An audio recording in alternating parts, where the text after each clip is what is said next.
okay. Adofunu matiefo ene ahwefo nyina ye mo bibia akwa baba Laud TV. What's in your name once again?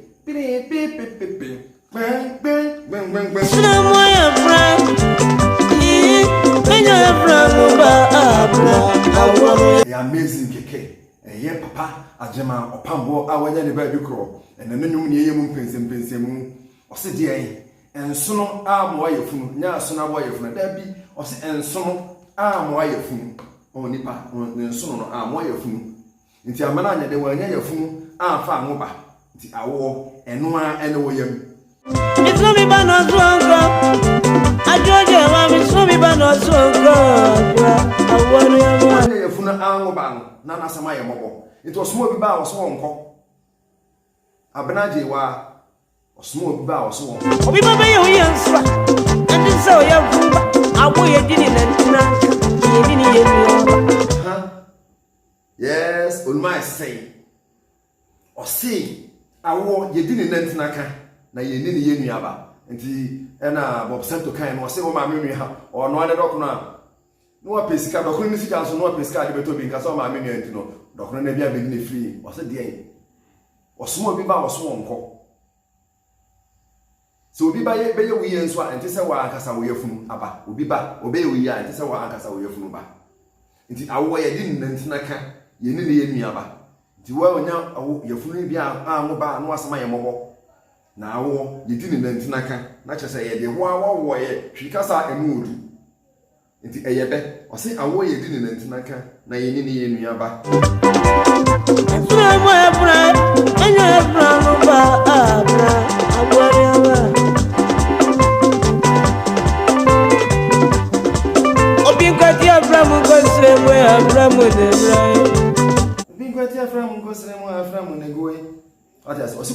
Afram enkosirem afram ene goe ampa so no bia bedi ananse ese mo wa de tukwan akosirem atwa asante ankran ba bia be firi bia wo kosirem se wo so wosirem na akode a ene na nye sirem na akọ na sirem na akọ de a obedan betwa nsu ya fra na afram wo betwa tunti obi nkwati afram enkosirem afram ene goe nti ya papa minyum na what one say wo companies into obu ben kwati afram nkosire mu afram ne guwe obi nkwati afram into da be into nkosire wa bra mu afram na chere se uni scanner wo ya bibi enyeye se woni ba osmo bi ba oso onko nti utie ensem wa papa Agyeman Opambour wo kana na chere se ensem bi a wo kana kuma so asa.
Oye na dwene say nko be kokwaye no kopesika no de abepe awaduru enso kwaye mu akrokre egumesukwa se kasa akrokre a yanu ma yatre kwase kakra pen no ene omo a omatutu kwa akini ye kan kwaye mu akrokre nsu ato na egugu haban so na onam haban no kongura mu wo se purugu so ne efra na akrokre ne purugu so a nti kwaye mu akokre egunu so kwa na chesa awo no waye de amanti waye abrabo mu nwo a ye Nana Agyemang Opambour oka wanya yafunu anwoba wasam den mo boy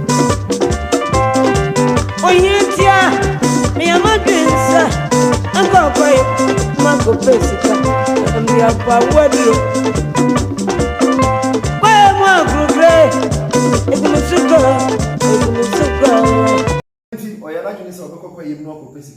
pe awo duru okoye no kwaye mo agorokre egu ne so kwa na kire se sika no kra na ye papa okope na nka Abena Agyeiwaa na ekope no de abepa awo duru no sika no we nya bi no de abepa awo duru awo so no ane de Mawuna menya me ba me be fe chire yade. Mawuna menya me ba me be fe chire yade ensen. Suna mo yefune manya yefuna no ba Abena awo no yama. Wawu na wanya ne ba obe fe chire yade ensen. Nti eno so eyebe. Ohun ti so ba wiase. Na se ko anya yefuna anwo ba sika kra de. Enye se ho ye ne de na de onye ni kakra. Enso wanya ne saa. Nti be no aseno no nti nyom nya siti ebia etie mi saa keke no eya ne wo mini fufu bi wo ho asechire bi wo ba bia yenyina eduedue ne pese wo mi saa okay abrabo mu nsam se na nipa no kan to ase de ma wo na manya me ba me be fa kire ya de ma wo na manya me ba sabe yesenka ukotwa odi anu anya ntwa wansam ofa pie to sen enso abrabo nti na abane saa ebi wo ha na ehyebre ebi wo nso ha na enkrabia ti di nipa na mus bia no yewo na sechire ni mum ya papa Agyeman Opambour otum ne fi na ra huo mu o kana koma so asem anasa Abena Agyeiwaa no ne gina ho ka asem no o kana koma so asem anasa e asem dia wate ana de wohunu e no o ka ho asem yo saka video ni bia na wa share ma manfo men wo hwe video so ma re fi so subscribe because they are amazing ye chire mu ebe ensem Paulo ne ko twi kobre bata e wo nwum bia ese bia Laud TV ye be ye pie nti ento aso Mawuna menya me ba me be fe chire yade. Mawuna menya me ba me be fe chire yade. Sura mo ya bra menya bra no ba abra awo rewa. Sura mo ya bra menya bra no ba abra awo rewa. nti na ye papa Agyeman Opambour enwom no mu nsam a ewo mu no eni abrabo mu nsam a ekasafa awo ho enti we eni abrabo mu nsam anase ni nnua bi abrabo mu nsam ene papa nya na ade a wo de hyehye anwum we ene saa mbre na adwuma na ewo ho a na yekua adwuma na na no mo ye no eno gina adwuma no so e de hyehye anwum ne kama enti ye papa Agyeman Opambour efiwo bia nyameko nyankopon fa ne kra nye de ensie yi omanam oso na ye de yedidie Tineye bonfrete ya breaking it down nsono ammoah yafunu manya yafunu amoba Abena awo no nti yafunu no akasa na ewo no de enya no na ewo no na ensono na ewo mu ne sebe awo de ne nyoma ekabom ma ebatini form wanya bi no de ayeda wo ba nti nsono no a ewo yafunu no ammoah yafunu no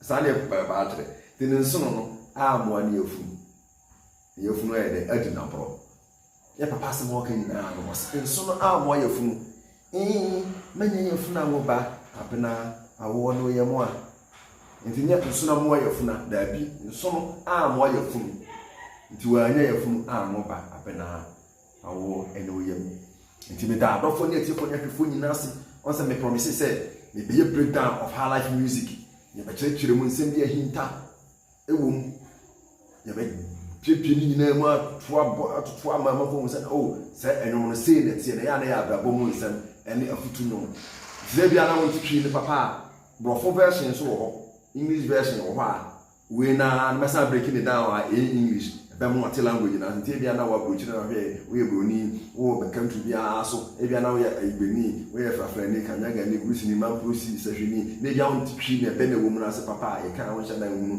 element na e bo so na yekwa English na bigidi se obati eno so ase utitwi ni so ase no ma me tomba so no ma me bonza me mara fi so be share video no subscribe no like it because ya be ye bebrebe ya upload videos na man for say hilife music no emu ode no bi se mani je redem no ho na no maintain no na ase ne mo so ani je redem no ho anwom no so ye kira ase no tu otie nwum na ode toto wotie nwum na ode toto nsem na ye ka no obewie no ate asem na ye ka ni na ase ye da obi bia ase eba Laud TV kasa fo ni so bye It's not my bread. Abra, I want you. I'm a mama, manya, Abra, I want you.